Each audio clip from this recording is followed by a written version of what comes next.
একটা positive update তাজ ভাই। বিষয়টা কি হচ্ছে, একটা ট্রেনি সলিসিটর সিভিল পেনাল্টি ক্ষেত্রে সে একটা চেক লিখেছে মাই HMCTS, কারণ সে তো অনলাইনে দেখে মাই HMCTS তাজ ভাই, সে মনে হচ্ছে চেকও মাই HMCTS লিখতে হবে। সিভিল পেনাল্টির মামলা সিভিল আদালতে তিনি মাই HMCTS চেক লিখে পাঠিয়ে দিয়েছেন, ক্লার্ক ওটাকে ইনভ্যালিড করে পাঠিয়ে দিয়েছে। সাথে সাথে তার সুপারভাইজারটা দেখেছে, দেখে ইনভ্যালিডটা দেখে বলেছে এটা একটা ক্লারিক্যাল মিস্টেক, এটা নন জুডিশিয়াল ম্যাটার, এটা ম্যাজিস্ট্রেটের সাথে কোনো সম্পর্ক নেই, যথার্থ আবেদন করে পাঠিয়ে দিয়েছেন এবং ওটাকে প্লি করে বলছে যে না এটা ইনভ্যালিড অ্যাপ্লিকেশন, তখন বলছে নো, এটা তো কোর্টের ভুল বুঝাবুঝি, এটা তো অনলাইনে দিতে কোনো অসুবিধা হতো না। একটা জুনিয়র ভুল করেছে, তার সুপারভাইজার সাথে কারেক্ট করেছে, এই ক্ষেত্রে অ্যাবসলিউট ডেট নেওয়া যাবে না, এটা ভ্যালিড অ্যাপিল। এই বিষয়টা থেকে পজিটিভ জিনিস তাজ ভাই। নাসিব ভাই, এটা এভরিডে লাইফে এই জিনিসটা হয়। আমরা যেটা হচ্ছে কি আমরা তো যারা পিবিএ অ্যাকাউন্ট ইউজ করি, কোর্টের সাথে আমাদের অ্যাকাউন্ট আছে, we just give the account number. কিন্তু দর্শক, এটা যাদের নাই বা অনেক সময় ছোটখাটো যে ফান্ডগুলো আছে, সো তাদেরকে তো এই ফ্লেক্সিবিলিটিটা দেওয়া উচিত। এবং এটা দুঃখের বিষয় দর্শক, কিছু করার নাই। এখন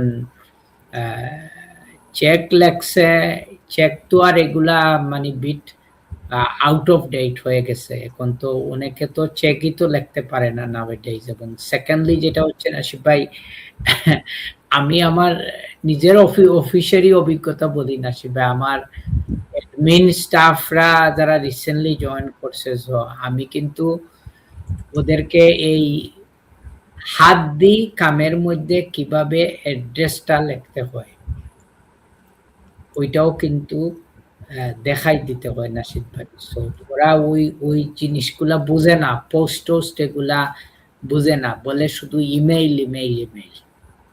সো দর্শক, এগুলা একটু ফ্লেক্সিবিলিটি দিতে হবে। এবং কোর্টে যেটা ভুল করছে, এই যে সিভিল পেনাল্টির ব্যাপারটা আপনারা বলতেছেন, let me share an example দর্শক। এই সিভিল পেনাল্টি গুলা কিন্তু সব কান্ট্রি কোর্ট এগুলা অ্যাকসেপ্ট করে না। সব কান্ট্রি কোর্টের কিন্তু জুরিসডিকশন নাই। সিভিল পেনাল্টি হচ্ছে কি এই যে রেস্টুরেন্টের ফাইন ফর এক্সাম্পল। সো আমার ক্লায়েন্টের একটা আপিল ছাড়া হয়েছে 3টা কোর্টে, তো 3টা কোর্টই শুধু ডিক্লাইন করে দিছে, বলছে যে we do not accept, we don't have any jurisdiction to deal with this sort of cases.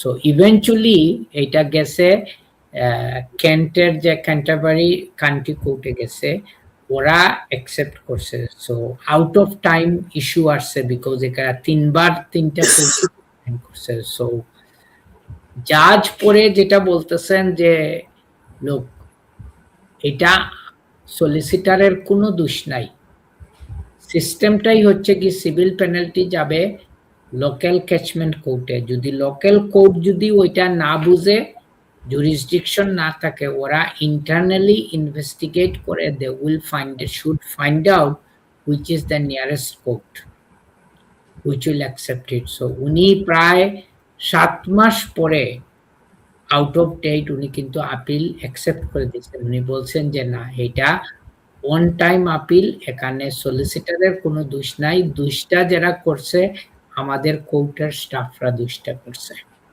এবং হ্যাঁ, কোর্ট সিস্টেমে দর্শক এবং হোম অফিসের ক্ষেত্রে বা অন্য যে সরকারি ডিপার্টমেন্ট আছে, এখানে এক্সপিরিয়েন্সের অভাবের কারণে অনেক মানুষ সাফার করতেছে এবং অনেক জিনিস ওরা বুঝে না। এবং এই সবচেয়ে ডেঞ্জারাস জিনিসটা হচ্ছে কি দর্শক, যে এই যে অ্যাডমিন স্টাফ যারা, অনেকের কিন্তু এনাফ এক্সপিরিয়েন্স নাই এবং অনেক সময় ওরা তাদের সুপারভাইজার বা সিনিয়রের সাথে কনসাল্ট না করে নিজেরাই ইনিশিয়েটিভ নেয়, নিজেরাই ডিল করে। এবং এইরকম অনেক কিছু এভরিডে লাইফে ঘটে।